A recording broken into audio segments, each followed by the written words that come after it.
I'm back. For those of you that were here before. And so the first part, my first talk dealt with explaining sort of the principles behind climate change. And it really concentrated on the growing amount of thermal energy that's entered the Earth's systems, the oceans, the atmosphere. And so the second one deals with ways to try to reduce that phenomenon. And it centers on what we call green energy. It has some other names. They aren't all considered by all people to be the same thing, but they're very similar. So the question is that we're going to be looking at today is how do we deal with a climate that's rapidly warming? And it's not that climate change is coming down the road. Climate change is definitely here. And we see evidence for it in all the measurements that are being made. And then there's a whole ton of biological data that makes it clear that the climate is changing. So, but there's two general things we have to do. One is mitigation. That is to eliminate, in as much as possible, the causes of climate change. And that's where green energy comes in, because we have to develop new energy sources that do not emit greenhouse gases. Then there's other things. A very important thing, conservation of energy. Yeah, we're not terribly good at that. Energy efficiency. I'll be talking about new industrial techniques in one area. Now, the other thing that has to be done is, since climate change is already here, we have to adapt to it. And we will be forced to adapt to it. The people in Phoenix right now are adapting to it.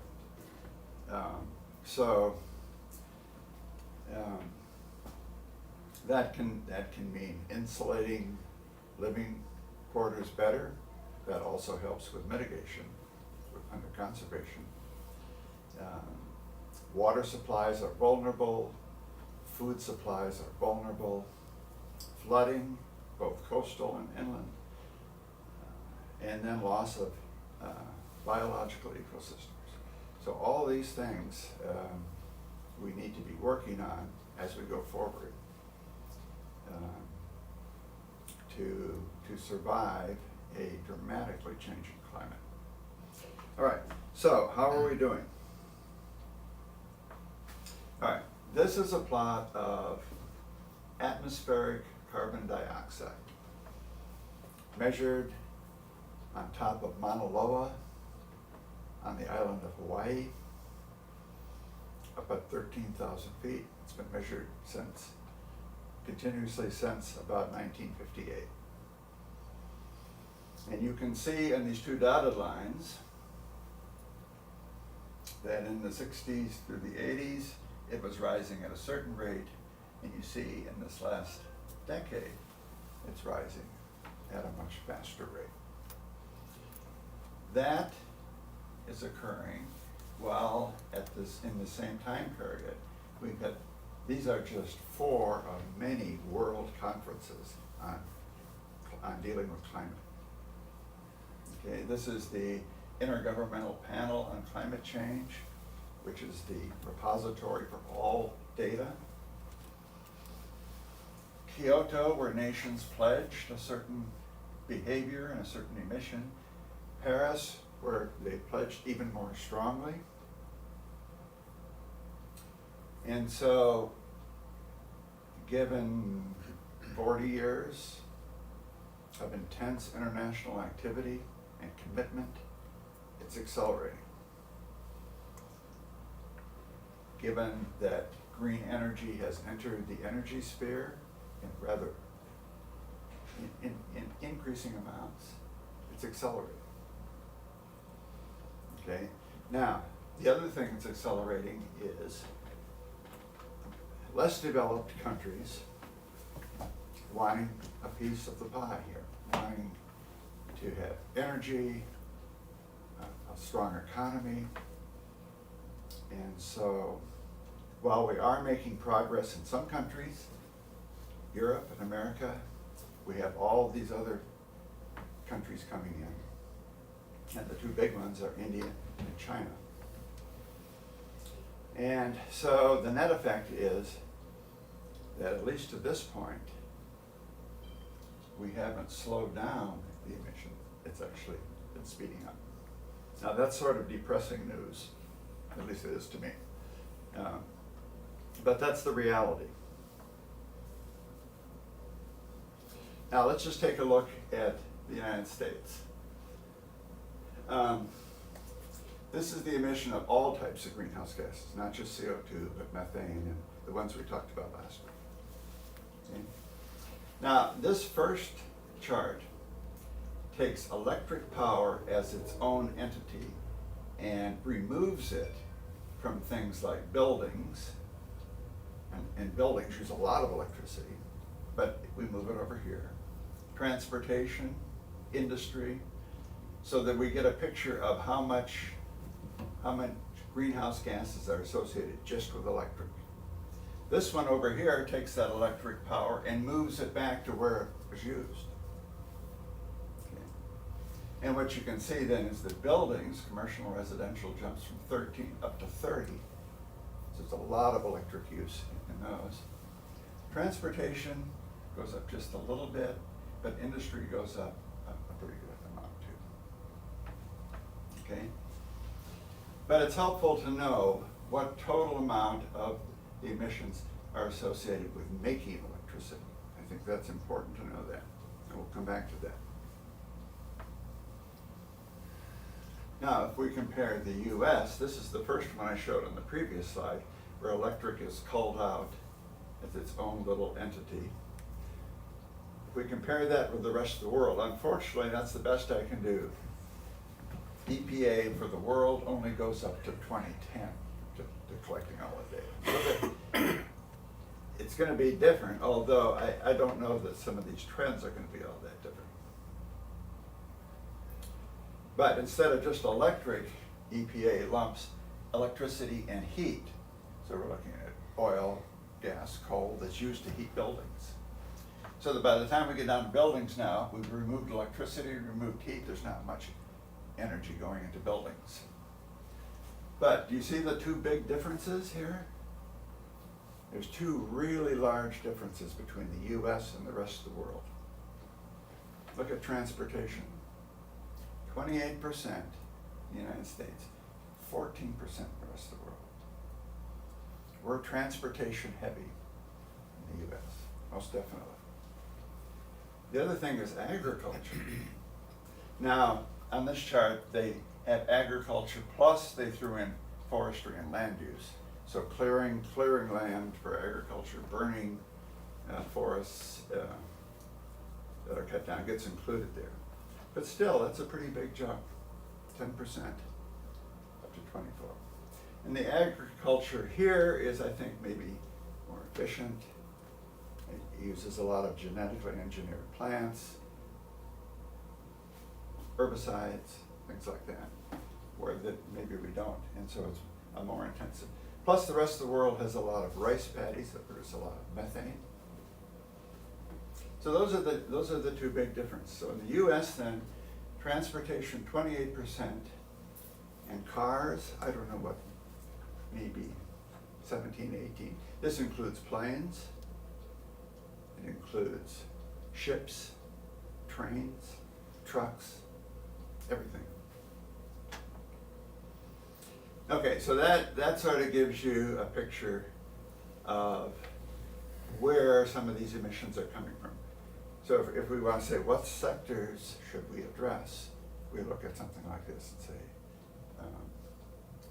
we can maybe get more bang for our buck, maybe in transportation or industry or whatever. Now there's one other source that doesn't really show up per se. It's in here, but it's a biggie. The production of steel and cement.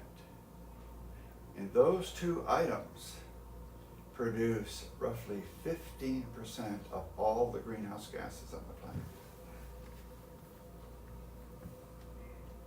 And in terms of cement production, that's inherent, because in cement you take limestone and heat it and carbon dioxide flies out. You can't avoid that. If you're going to make lime and Portland cement, you've got to drive off. Plus it takes a lot of heat. Iron ore is the same thing. You have oxygen in iron ore, and that combines with carbon and produces CO2 as well as the heat. So China produces like 5 times more cement than the rest of the world combined. China is just massive production of concrete in building. So these are not so easy to get rid of. These are the two biggest commercial products that humanity produces. So any sort of plan has to try to address this. Now, if we look at emissions by country, this is from 2014. Now, outside of China and the US, I did my best to get a pretty good value for 2020. But you can see, at least in 2014, China dominates the world in producing. Now, this is just CO2. Okay? The United States and the European Union, India, Russia and Japan, those are the biggest ones that are producing. Now in 2020, I just did China and US. China has gone up to 35%, over a third. The United States has dropped. Because the United States actually is doing a pretty good job of curbing the CO2 portion. Okay. Now that would mean, I don't know what it is in 2023, but in 2023, if the United States completely went to zero carbon dioxide, 87, 88% of the world's carbon dioxide would still be there. And we think of ourselves as being a big emitter, and we are. But it's a big world, and there's a lot of countries that are producing. So that sort of gives you an idea of the size of the problem. If we go all electric cars, that's going to be maybe 12% of that 13%. So all electric cars in the United States, maybe we that are running off of green energy. So it's a huge problem. Now, in terms of total energy, not just in the electric grid, but total energy, so burning for heat, power plants, whatever. This is oil, natural gas, and coal. And in 2021, it's about 83% of the world's power is using fossil fuels. The remaining 17%, nuclear, hydroelectric, and renewables. Now these two really are not growing much at all. So they'd be expected going down the road to be pretty much the same. If anything, nuclear might drop. But renewables are expected to go up. You can see there's still a long way to go. Okay, so that's energy consumption for all uses, for everything. Now, what about energy consumption in making electricity? Okay, this is the first 4 months of this year. The first 4 months of this year. So, in the US, 40% of electricity is made from natural gas, 15% from coal. Now, you know what it is in China, 80% coal. 80%. Okay. Roughly 20% nuclear, and then roughly 25% in what we're calling renewables. Now, renewables just simply means then that whatever you're using for energy can be regenerated and used again. So that includes, that includes wind, solar, biomass, burning some form of wood or some geothermal, and then hydroelectric. Hydroelectric, some people don't classify in. These are normally lumped together as green. Hydro could be in there, but some people feel that the big reservoirs do some environmental damage, so they don't call them green. But anyway, all of these are renewable. And you should note that the wind there is actually a pretty high number in the United States, 13%, just a little bit less than coal. But the one that's expected to really grow is solar. Okay, and solar will probably grow and pass wind in the coming years. We'll see that in a little bit. But if you define carbon-free emissions, then both of these fall under that. So that means for U.S. electric generation nationwide, 44% of the energy being used to make electricity is free from greenhouse gases. Now that surprised me. That's amazing. It seems to me to be amazingly high. But it also points to electricity as the most likely opportunity to completely remove greenhouse emissions. 44%, we only have 56% to go. Now there are some technical issues there. But that makes electricity then a likely source to base a future plan on, because we can get to decarbonization of the electric grid much faster than we can get to decarbonization of the total energy use. Okay? Now,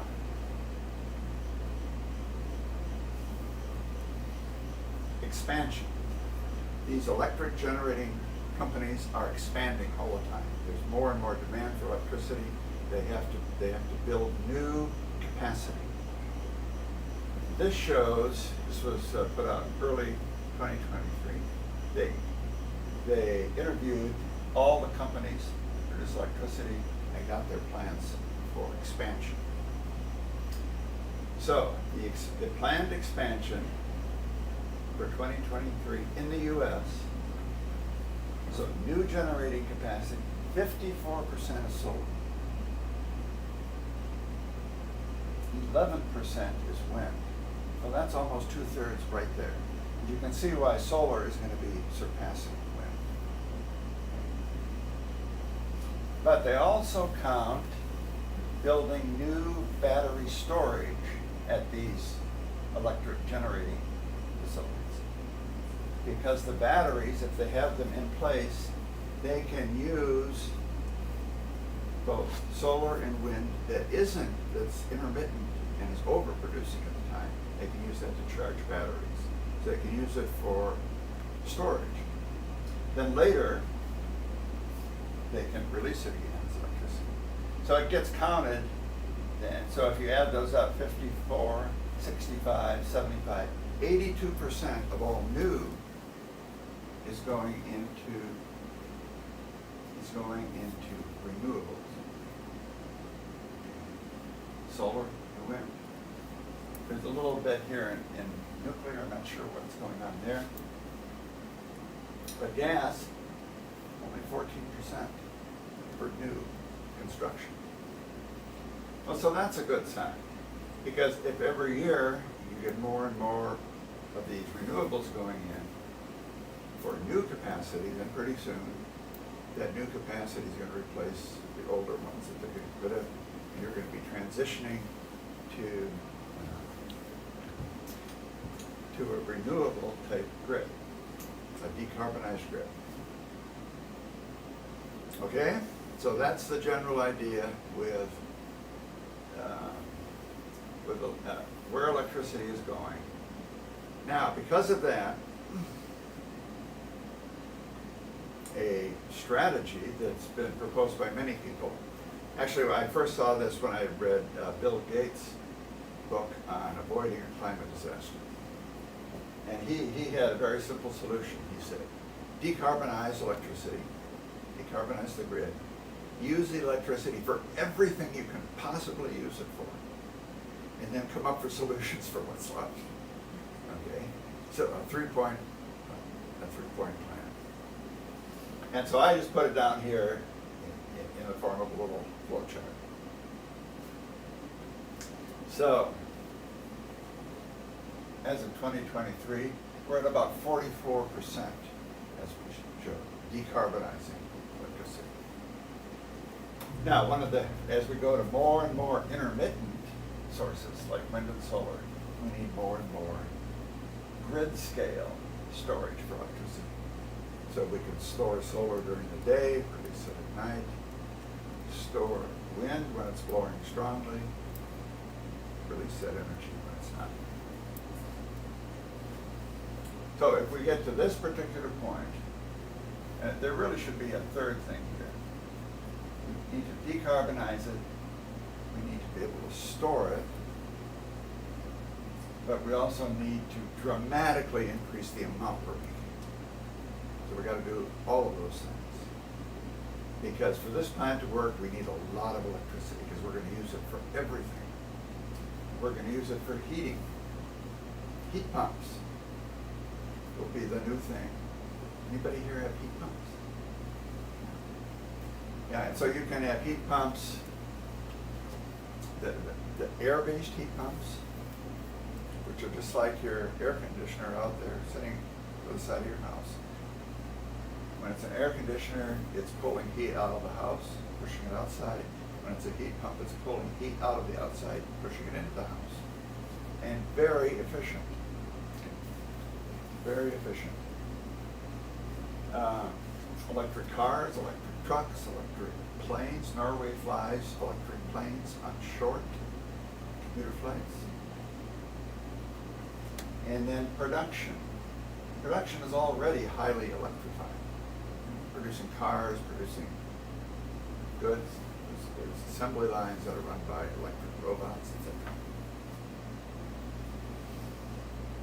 Electrify everything you can possibly electrify. If you can do heating, you can transport, and you have that, you have done quite a bit right there. A lot of gasoline that would go into transport. Now, there's problems. Jets don't fly with electric. The best you can do with planes is short commuter flights that handle maybe 20, 30 people right now. However,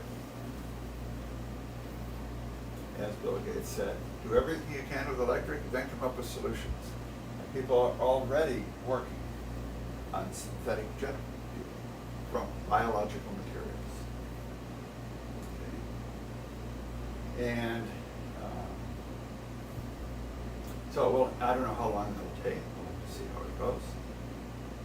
But the fuels have to have the same properties as regular jet fuel. They have to be shorter chain, carbon-based compounds that are volatile and very combustible.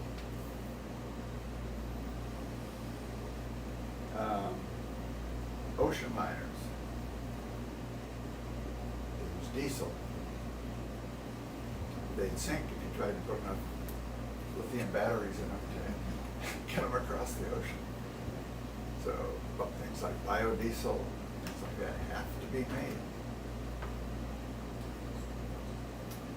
Now, one thing that Bill Gates didn't talk about too much was hydrogen gas. Because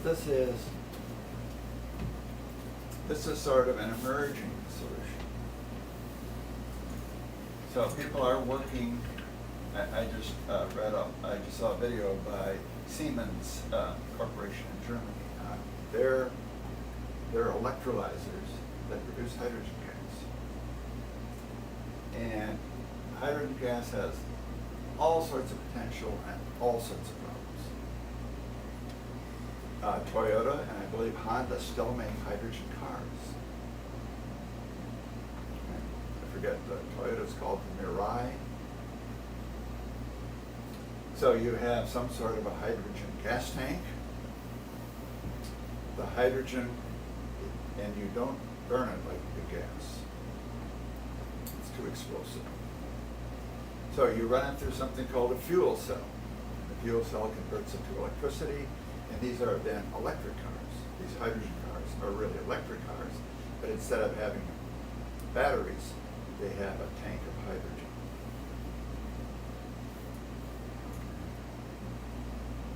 Still a little iffy in terms of safety. But hydrogen gas can also be used to make synthetic fuels. It can be used to make electricity, so it's a type of storage. You take the excess electricity, convert it to hydrogen, use the hydrogen back to electricity, and store it.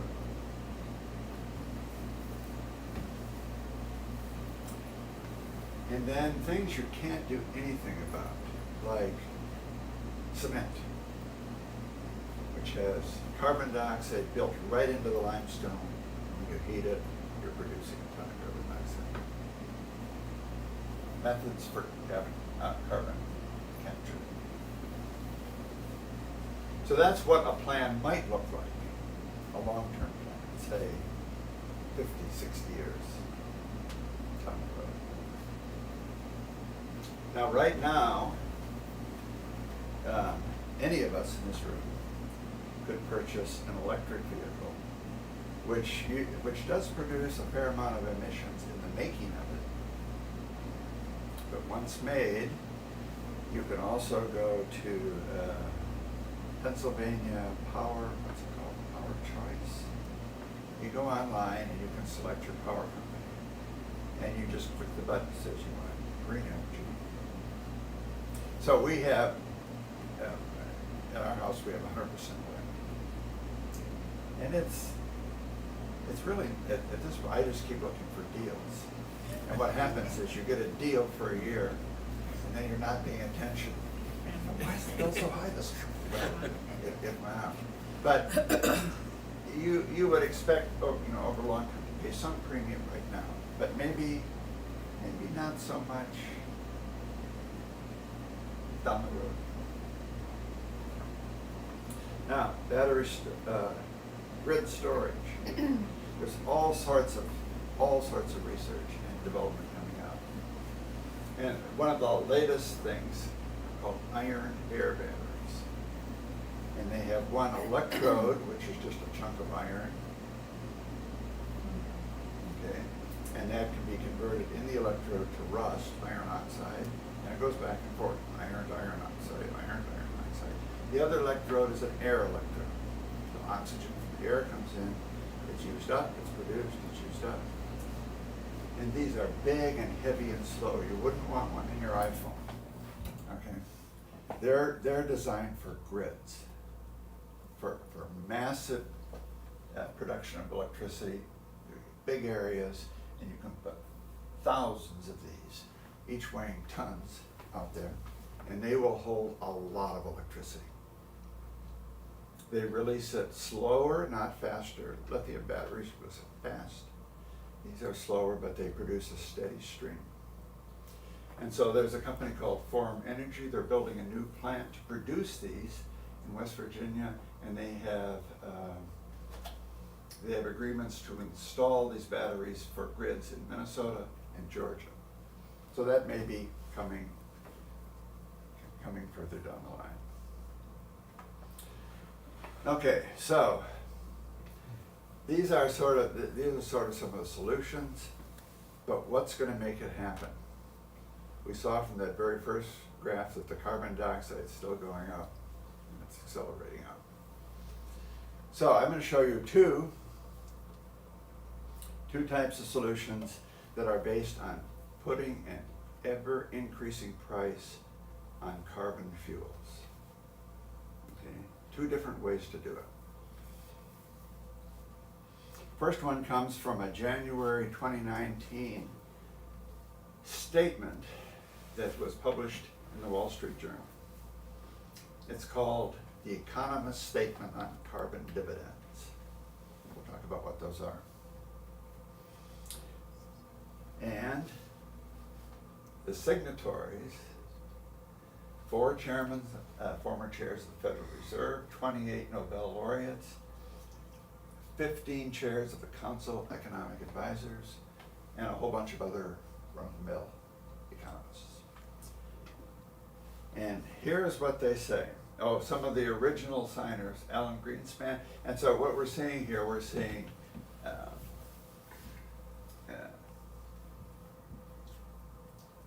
people that are at far ends of the political spectrum as signatories on this. So here's what it says. We'll go through it real quickly. They say that a carbon tax, a price on carbon, is the most cost-effective way to reduce emissions at the scale and speed that is needed today. Okay. They say you've got to put a price. Well, part of the problem here is that right now there's free dumping in our atmosphere. It's absolutely free. You can dump whatever you want, up it goes.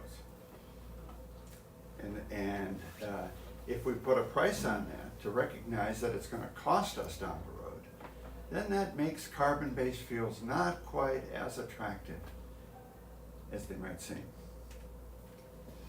And they say that it consistently rising. So this is what would happen. The carbon tax would start out low, get a little bit higher one year, a little bit higher. But it would be projected with a schedule. And that gives the security needed for these companies to invest in technology, because they're going to be looking for ways now to avoid the higher price carbon. Large-scale infrastructure. Number 3, using a price signal, which is what this increasing price is, provides certainty companies need for long-term investment. Now, the other thing is, though, what happens if the U.S. now is paying more for carbon, and then China sends over a whole bunch of stuff that they've made without having to pay that penalty? Well, built into this is a border adjustment. So when goods come in from other countries that don't have a carbon tax, they're immediately hiked in price. And then finally,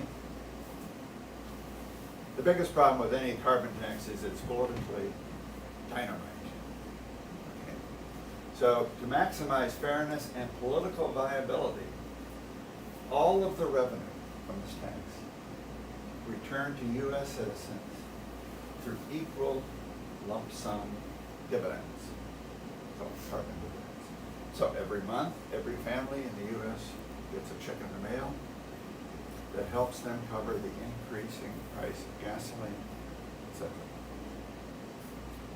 That's the plan. And I'm trying to remember the 2 countries, Canada and one other, have it in. And one of the early problems they noted was that the way they did it, maybe getting 1 check a year, it wasn't clear to the people they're actually getting a dividend, except maybe once a year. But in the meantime, all those days during the year, they're paying more for gas, and so it didn't really cover that. But an option suggested it's like a monthly check, just like your monthly paycheck. Will it work? I don't know. I don't know if it would, but it's being pushed pretty strongly by something called the Citizens Climate Law.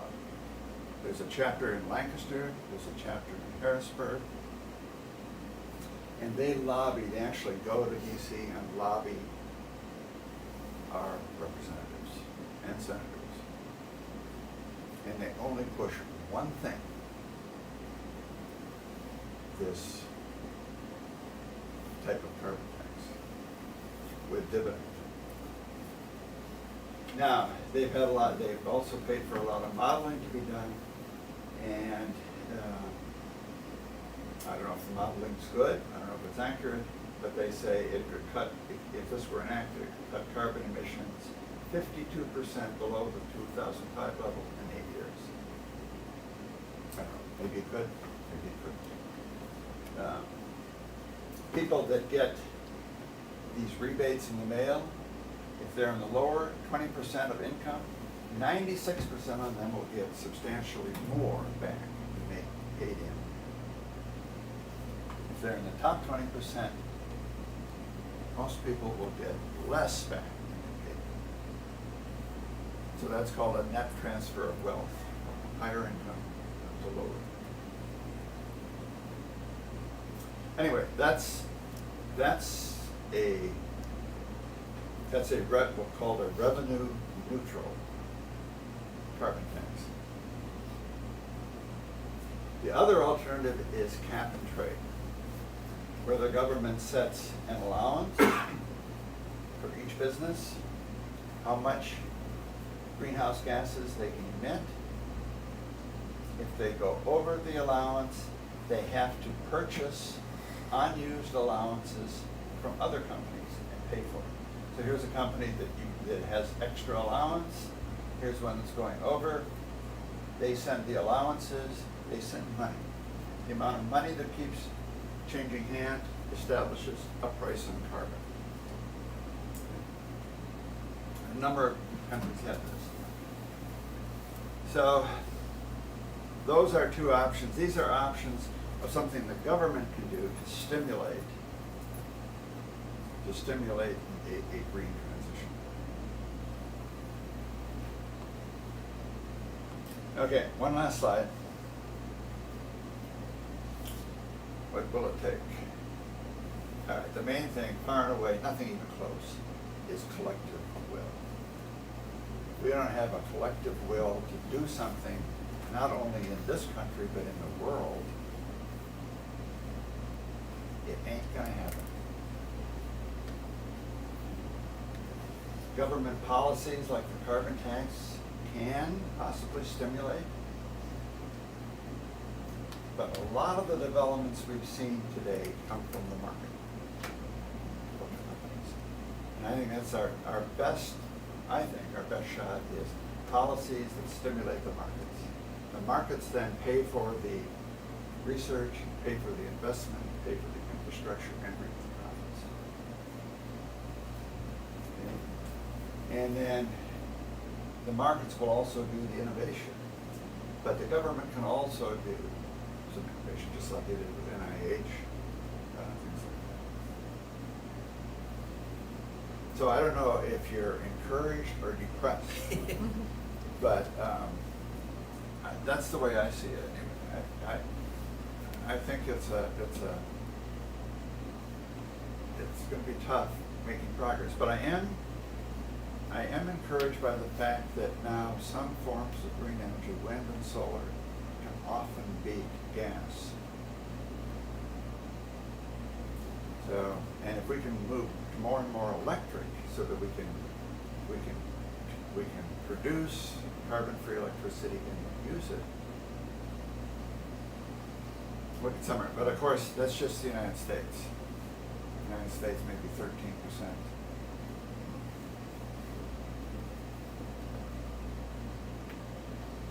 However, China has to worry about the Himalayan glaciers.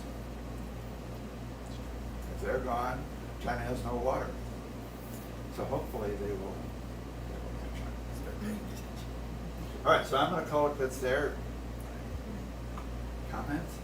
Well, that was going to be my question. Are there signs of international momentum or cooperation with these efforts? Yeah, well, So far, it hasn't been real great. There's been the Paris Agreement, which countries were asked to sign binding commitments to a certain amount of reduction. And we had that earlier with the Kyoto agreements. But that's sort of, those commitments are made with a lot of hope, and then they just sort of dissipate. Now, the United States did its best to kill both of those, actually. After Kyoto, the United States pulled out in the early 2000s. And then after Paris, a year afterwards, we pulled out of that. And with the United States being the second biggest emitter, and you're pulling out, sort of undercutting the whole thing. Yeah, I don't. Would that be under President Trump? Is that right? Those two? Yeah, Trump pulled out of Paris, and George Bush pulled out of Kyoto.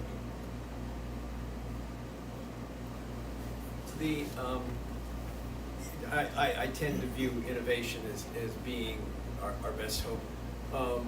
There's a company, the iron oxide batteries, they're huge. I'm kind of puzzled here because I didn't think they were terribly effective, so I've kind of turned my back on that, and obviously I'm wrong. There's a company out of Europe that has created a hydrogen storage paste, which is kind of like toothpaste in consistency. I see hydrogen as the closed loop methodology that seems to be available to us right now. That one allows a portable semi-liquid method for fueling. The metal hydrides I don't think work, but that's kind of what I'm asking. What do you see as the primary technology, especially surrounding hydrogen, that is most likely to It looks emerge? like the main storage would be compressed hydrogen. Liquefy hydrogen, you have to go very close to absolute zero. Yeah. So, not for routine use, not for a new Toyota in your garage. Yeah. But and you know, I was trying to find out what the Mirai uses for their hydrogen tank, and I remember reading a long time ago that the gas tank was like a foam or a honeycomb of metal hydrides that can absorb enormous amounts of hydrogen. But you know, that's going to make it a pretty expensive little piece of equipment too. Yeah. So I'm not sure. Other ones I've seen just pressurized tanks that can, but the energy density of that is much less than gasoline.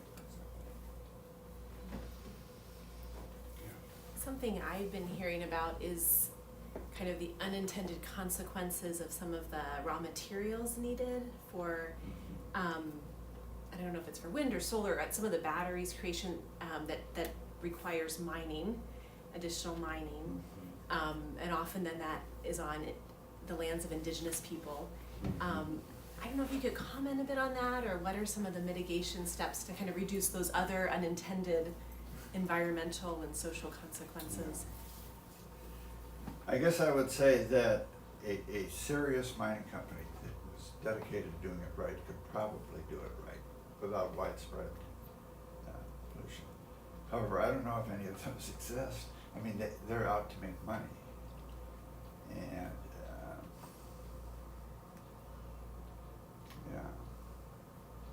I know Japan had developed trawlers, ocean trawlers, with big vacuum cleaners that went down to the base, and they were sucking up the muck at the bottom and extracting the rare earth metals needed for a lot of these applications. And I just saw that Norway, in the very north, discovered one of the biggest deposits of the types of metals needed to make batteries and electronics. And Norway I would trust to do it right. Not because I'm Norwegian. Yeah, so that's, yeah, there's so many trade-offs. You know, the one that I argue about with my wife all the time is the new push in our area to do no-till farming. Are you familiar with that? Yep. Yeah, most of the farming now is no-till. And when you till and expose the earth to air, you produce a lot of carbon dioxide, because that carbon in the soil gets oxidized by oxygen in the air, carbon dioxide, slowly over time, and you deplete the deplete the soil of carbon. So if you can do no-till farming, then it allows carbon to accumulate in the soil. And that's a really good outcome.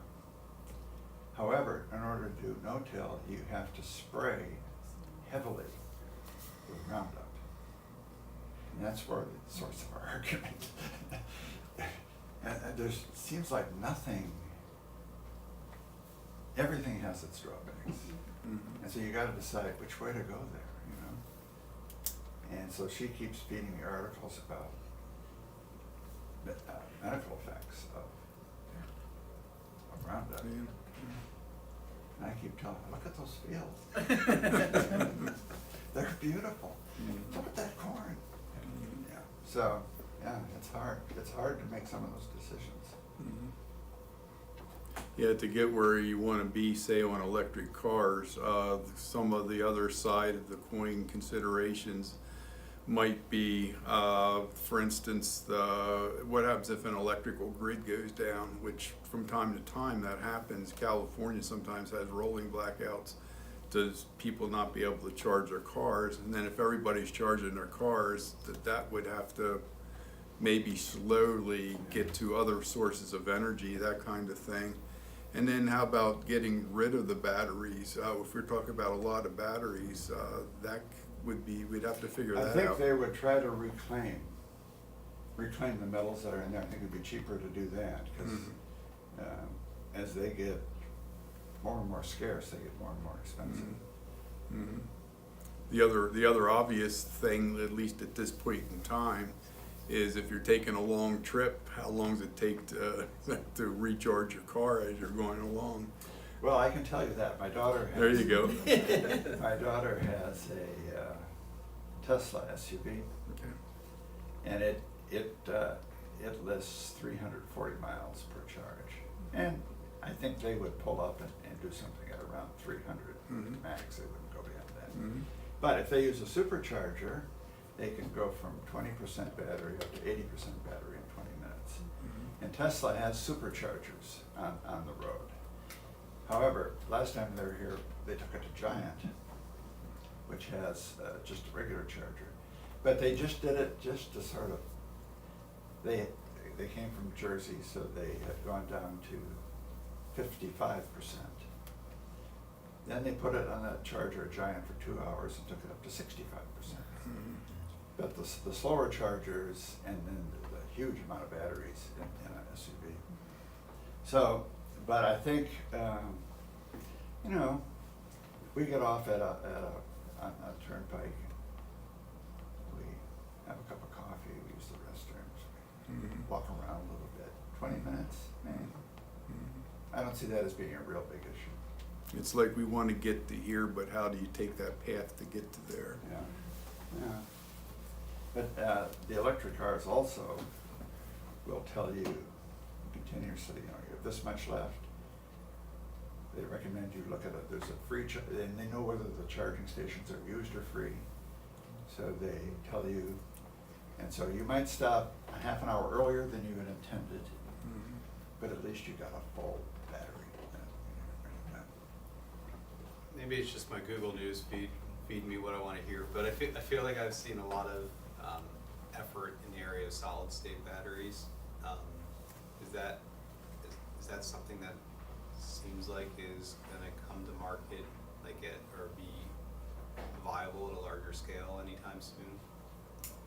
That I don't know anything about. why don't you tell us a little like, bit about that? Yeah, like we got the lithium ion batteries, right? Yeah. That it's, and the risks that come with that with fire and slower charge times and solid state. It's, Yeah, what are the solid states based on? I don't know the materials. There's a lot of different innovation, I guess, happening right now. I don't know if they're. Yeah, there's a lot, I know there's a lot of battery, I mean, that's an active. Yeah. At least it seems that way according to my Google News feed, but I don't know that I can trust that I'm not just getting a feedback of the stuff I'm clicking, so that it gives me another article close to it. Yeah. When you think of the lithium battery, and you think of, that's transformed our modern life almost as much as anything. It's just amazing. And I'm sure there will be better and more effective things coming out. Yeah. I saw a news report that emergency workers have a problem when you have an electric car in an accident because of leakages and so forth. Yeah, that's a good point,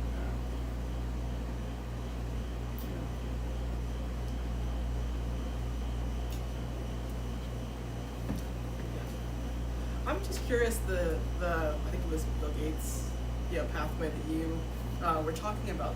Did he, in that book, ever say anything about basically protecting, since there's a single kind of pathway to get in there and that sort of thing? Because, that seems like it would be something that people, if they wanted to do harm, would aim for, to knock down everything. So, just curious if he did any of that or not.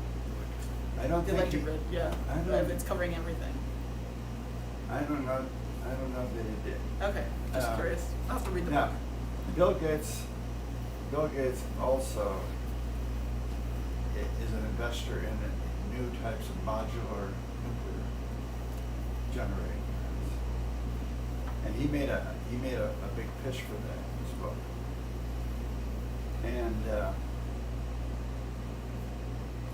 And some of the top people in scientists in the area of climate change have argued strongly for nuclear. Others have not.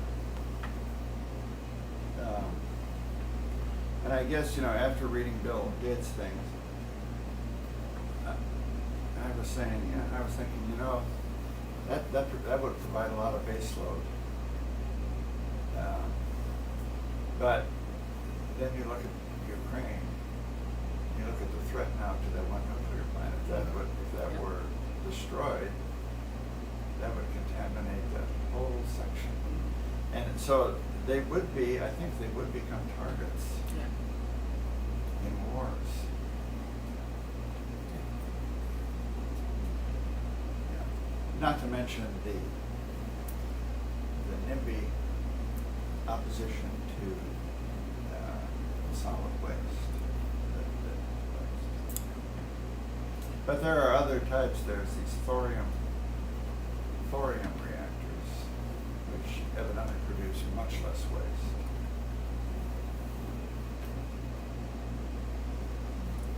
Have you seen anything recently on physical batteries? I remember a number of years ago, Popular Mechanics, I saw your little thing up there. It's always interesting to keep you up on all diversity of different things. And there were a couple things I remember seeing in there at one point about the possibility of using solar to take and capture and create electricity, coupling that with train cars. And you basically take train cars and run them up a mountain, okay? Break them off, and then whenever you need them, run them back down. Your motors were helping you get up the mountain. They return the reverse direction, they create generators. And there are things like, pumping water up to new heights, or like fall, anything new happening with physical batteries, or other forms of energy Well, storage. the water version of that is usually, but there is one of those on the dam, one of the dams in Susquehanna, Muddy Run. So they pump it up, and then release it. Then they can use it when. I think they're not as efficient as just like a battery would be. I've seen all sorts of stuff. I've seen like rotating multi-ton wheels that rotate faster and faster and faster by input. And then when you want to draw, they slow down a little bit. Flywheel. And they, yeah, Yeah. flywheel. Flywheel. Those are all right, those are all based on, well, not more gross physical properties. Yeah. If you want to do something badly enough, you can find a way. And some of those things aren't necessarily that expensive. But usually it requires someone doing it, testing it, proving it. Stephanie just made a comment here that reminded me of something, we had a conversation of years ago. At the start of the Matrix movies, the whole Matrix movie franchise where they use humans as energizer batteries, you know, so biological sources of reduced equivalents in energy and that sort of thing, which is a drop in the bucket. Yeah. There's very, very minuscule, but who knows, you know, somebody could find something. Yeah. So. Well, algae will be used a lot, growing algae. Yeah. There's a lot being developed there, and that can be used to make biodiesel, jet fuel, and a number of things. You just gotta have really big growing facilities. What is the nature of carbon capture? I mean, in terms of specifically scrubbing CO2 out of the environment. I've heard some of that, but I have no idea how that's done. Well, the capture is to, say, collect it coming off of a cement plant, Okay. and then pump it under pressure to a deep chamber underground. Deep. That's capped. Yeah, can you keep it there?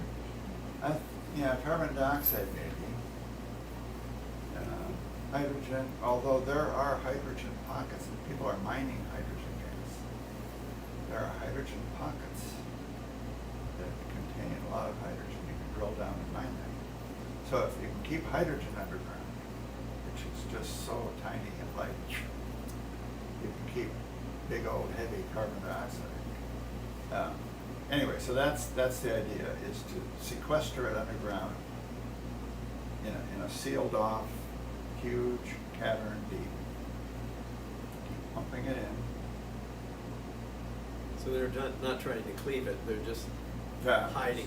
Hiding it, sequestering it. Nature did that for many millions of years. Yeah. But being good human beings, we want to pull that all out of there as fast as we can and use it. Yeah. Then when our backs are against the wall, we'll develop some energy. Yep. It seems like that biggest hurdle still is the collective will, and you know, innovation is going to roll on. Yeah. There are smart people figuring things out all the time. We know a lot, but there are political lobbies that prevent policies from being made, which are going to change things unless we can keep the wealthy wealthy. And Right. you know, we're caught in that loop, and probably our country's not the only one. No, not by a long shot.